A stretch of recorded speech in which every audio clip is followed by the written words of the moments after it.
जय जगन्नाथ पे तो ये वीडियो में क्लास 7 ठीक अच्छे क्लास 7 रो हिस्ट्री ऑफ पॉलिटिकल साइंस तो तार क्वेश्चन पेपर टे डिस्कशन करबा जहाँकि आप 100% रियल क्वेश्चन पेपर जहाँकि परीक्षा आसो ठीक अच्छे तो ये वीडियो में केवल क्वेश्चन आंसर डिस्कशन करबा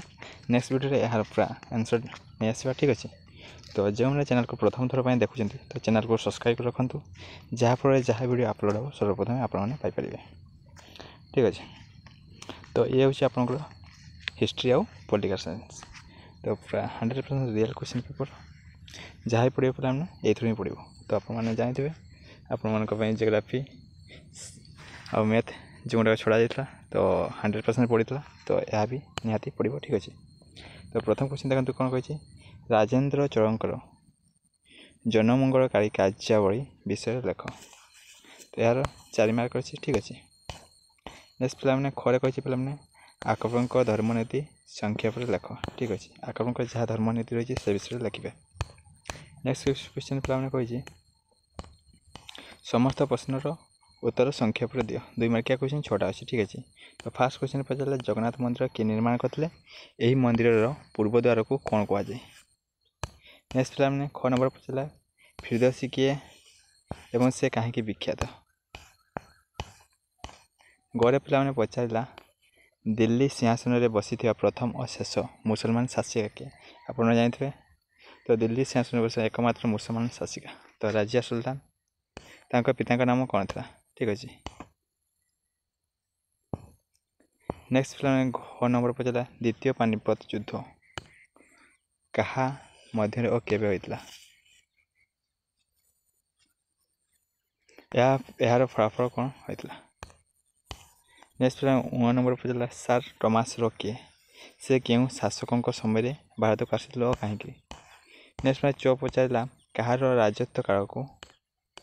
इंग्लैंड इतिहास रे सुवर्ण युग कहुए शासन समय किए जलपथरे पृथ्वी प्रदक्षिण करते नेक्स्ट पे इजी क्वेश्चन रही पे ठीक अच्छे आप आंसर निजे काढ़ी पारे किसी असुविधा नहीं ठीक अच्छे 3 नंबर पे पचारा जब आप पढ़ी थे ठीक अच्छे शंकर मतवाद को कौन कहुए खरे पचारा कन्नड़ साहित्यर विख्यात स्रष्टा किए थे गड़े पचारा कुतुब मीनार क्योंठे अवस्थित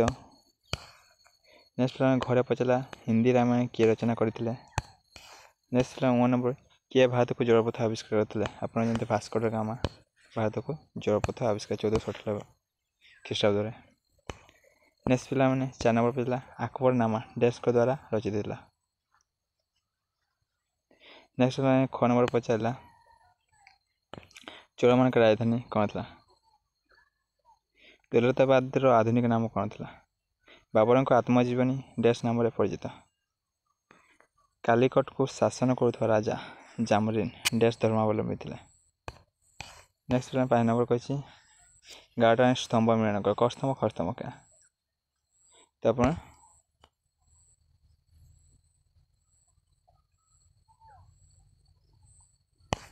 जॉइन कर ठीक 6 नंबर कला रेखांकित पद को परिवर्तन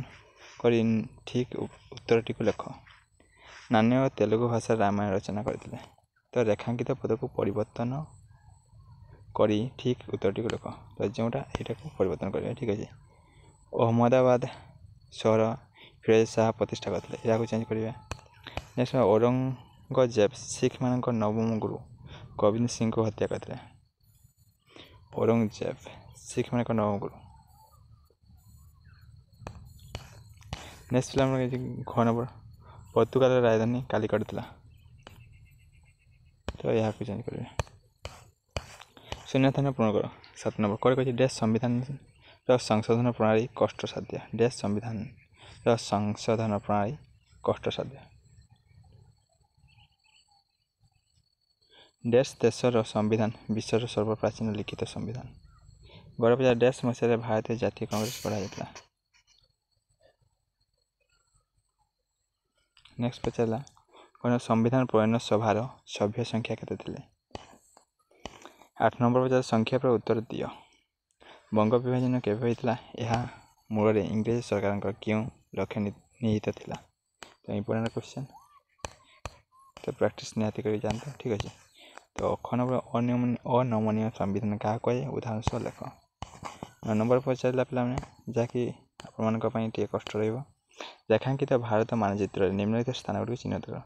ମହୀଶୂର, ଦୌଲତାବାଦ, ତେଲେଙ୍ଗାନା,